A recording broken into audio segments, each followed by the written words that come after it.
Federal investigation agency Gujranwala zone का इंसानी smugglers के खिलाफ क्रैकडाउन जारी। वीजा फ्रॉड और माइग्रेंट स्मगलिंग में मुलव्विस मजीद 12 अफराद गिरफ्तार। मुजरमान में मोहम्मद अफजल, मोहम्मद अमजद, मोहम्मद इमरान चट्टा, उमर फारूक, लुकमान अमजद, तारिक अली, आमिर सुहेल और मोहम्मद अफजल मुआविया शामिल हैं। वीजा फ्रॉड और माइग्रेंट स्मगलिंग में मुलव्विस मजीद 12 अफराद गिरफ्तार। मुजरमान में मोहम्मद अफजल, मोहम्मद अमजद, मोहम्मद इमरान चट्टा, उमर फारूक, लुकमान अमजद, तारिक अली, आमिर सुहेल और मोहम्मद अफजल मुआविया शामिल थे।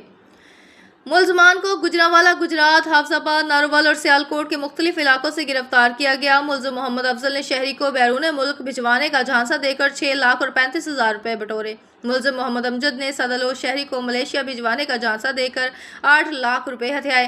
मुलजिम मोहम्मद इमरान चट्टा ने पोलैंड भिजवाने का झांसा देकर रकम मुबलगा 17 लाख रुपए बटोरे। मुलजिम उमर फारूक और लुकमान ने शहरी को बैरून मुल्क जर्मनी भिजवाने का झांसा देकर 18 लाख रुपए हथिया लिए। मुलजिम तारिक अली ने स्पेन भिजवाने का झांसा देकर 36 लाख रुपए हथिया लिए। मुलजिम आमिर सुहेल ने मुतासरा को सऊदी अरब भिजवाने की गर्ज से 20,50,000 रुपए हथिया लिए, जबकि मुलजिम मोहम्मद अफजल ने शिकायत कुंदा को पोलैंड भिजवाने का झांसा देकर 7 लाख रुपए बटोरे। गिरफ्तार मुलजमान शहरी को बैरून मुल्क भिजवाने में नाकाम रहे। गिरफ्तार मुलजमान भारी रकम वसूल करके रूपोश हो गए थे। मुलजमान को गिरफ्तार करके तफ्तीश का आगाज कर दिया गया है।